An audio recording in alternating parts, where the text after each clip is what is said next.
नमस्कार, स्वागत है आपका हरियाणा न्यूज 24 पर। मैं हूं प्रिंस लंबा। हरियाणा प्रदेश के अंदर एक के बाद एक बड़े बड़े घोटाले उजागर हो रहे हैं जिन्होंने हरियाणा सरकार की नाक में दम कर दिया है। और ना केवल सरकार की नकेल कसी गई बल्कि हरियाणा सरकार की जमकर फजीहत भी हुई है। सैनी सरकार की खूब नाक कटी है। और अब एक बार फिर मुख्यमंत्री नायब सैनी की नाक नीचे, मुख्यमंत्री नायब सैनी के सामने एक और बड़ा घोटाला उजागर हो चुका है। ये हम नहीं कह रहे, ये मीडिया रिपोर्ट्स कह रही हैं, ये इंटरनेट पर मौजूद आंकड़े बता रहे हैं कि हरियाणा सरकार कैसे भ्रष्टाचार को रोकने में और प्रशासन पर अपनी पकड़ मजबूत करने में असफल रही है, जिसका यह नतीजा है कि 2026 के इन शुरुआती महीनों में ही हरियाणा सरकार को कई सौ करोड़ का घोटाला होने के चलते झटका लग चुका है। हरियाणा के सरकारी खजाने से कई सौ करोड़ रुपए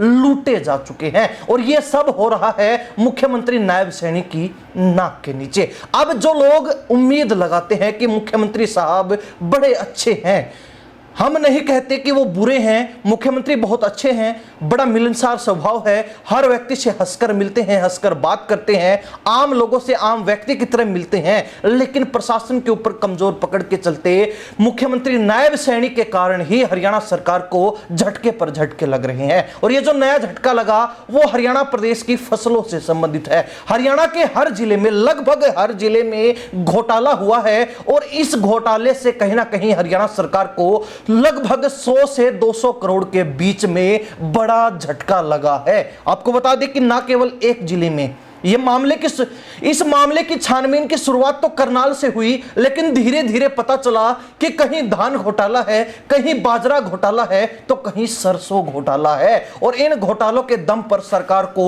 मोटा चूना लगाया जा चुका है। करनाल में धान घोटाला हुआ सबको मालूम है, कई अधिकारी भी पकड़े गए, कई राइस मिलर्स जो मिलों के मालिक हैं उनकी भी मिलीभगत सामने आई, उनके ऊपर भी केस दर्ज हुआ, कार्रवाई चल रही है।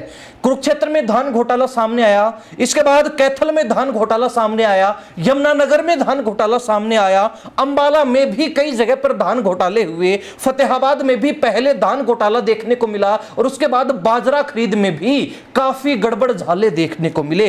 वहीं पलवल में भी धान घोटाला सामने आया, नूह जिले के अंदर भी सरसों घोटाला हुआ है, महेंद्रगढ़ में भी सरसों घोटाला हुआ है, चरखी दादरी भिवानी हिसार जिलों में भी सरसों घोटाला हुआ है। तो वहीं आपको बता दें कि रेवाड़ी में सरसों और बाजरा दोनों का घोटाला हुआ है। अब यह घोटाला कैसे हुआ? कहीं पर जहां धान घोटाला हुआ वहां पर राइस मिलर्स को जो धान अलॉट किया गया कुटाई के लिए, उन्होंने उस धान की कुटाई तो करवाई लेकिन उसको बाजार में बेच दिया, वो वापस गोदामों में जमा ही नहीं करवाया गया, उस धान को बाहर के बाहर बेच दिया गया और सरकारी रिकॉर्ड में, दस्तावेजों में यह दिखाया गया जो धान है वो जमा करवा दिया गया है। और जब हकीकत में मौका मुआयना किया गया, जब हकीकत सामने आई तो पता चला कि भारी मात्रा में धान घोटाला हुआ है। जो धान कुटाई के लिए गया था वो वापस आया ही नहीं, उसको बाजार में राइस मिलर्स ने ही बेच दिया, यानी कि वो धान रास्ते में ही गायब हो गया, गोदामों तक वापस पहुंचा ही नहीं। और सरकार के रिकॉर्ड में यह लिखा गया कि धान सुरक्षित गोदाम में रखा है और जब गोदाम देखे गए तो गोदाम खाली पड़े हैं। इसी तरीके से सरसों और बाजरे का भी घोटाला हुआ।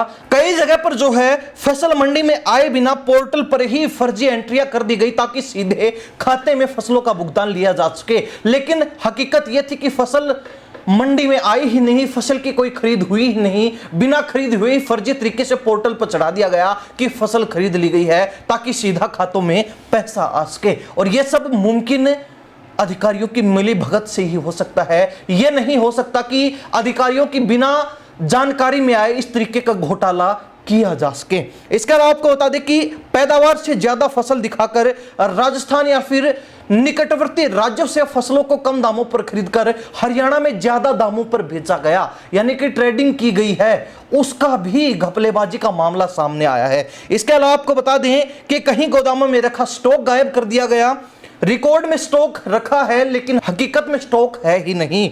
और यहीं से अंदाजा लगाया जा सकता है कि हरियाणा सरकार को किस तरीके से नए नए तरीके अपनाकर, नए नए रास्ते अपनाकर बड़ी मात्रा में चोट पहुंचाने का काम किया गया। हरियाणा सरकार की नाक के नीचे जो है कई 100 करोड़ की फसलों के घोटाले कर दिए गए और एक जगह नहीं, लगभग हरियाणा के हर जिले में। सरकार कर क्या रही थी, कोई पूछने वाला हो? सरकार क्या कदम उठा रही थी? सरकार किस तरीके से निगरानी कर रही थी? सरकार किस तरीके से जो है पारदर्शिता पर फसलों की खरीद फरोख्त कर रही है? यह बड़ा सवाल है और कहीं ना कहीं यहीं से अंदाजा भी लगाया जा सकता है कि कैसे सैनी सरकार नाकामयाब रही है, कैसे सैनी सरकार हरियाणा प्रदेश की जनता की उम्मीदों पर खरा उतरने में असफल रही है, कैसे सैनी सरकार अब घोटालों की सरकार बनकर रह गई है। हम नहीं कह रहे, ये घोटाले बोल रहे हैं।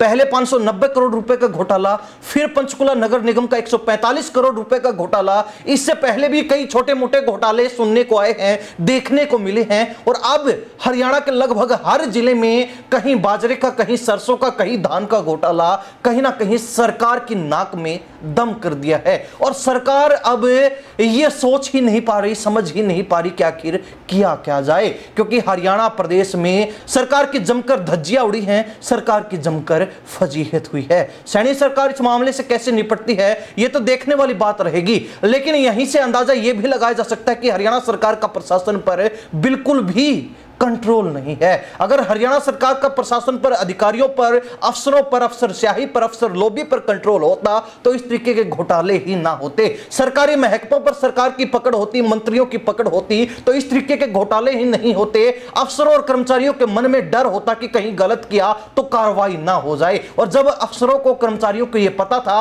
कि कोई कुछ करने वाला ही नहीं है, कोई यहां सुनने वाला ही नहीं है, सरकार आंख बंद करे कुंभकर्णी नींद सोई हुई है, तो उन्होंने सरकार की नाक के नीचे, मुख्यमंत्री की नाक के नीचे, नायब सैनी के सामने बड़े घोटाले पर घोटाले कर दिए, चाहे वो बैंक का फ्रॉड हो या फिर फसलों का घोटाला हो। हरियाणा प्रदेश की जनता इस एक और बड़े घोटाले को लेकर, इस नए मामले को लेकर अपनी क्या राय रखती है, कमेंट के माध्यम से जरूर लिखिए। इन्हीं सब बातों के साथ में प्रिंस लांबा, हरियाणा न्यूज़ 24। नमस्कार, जय हिंद।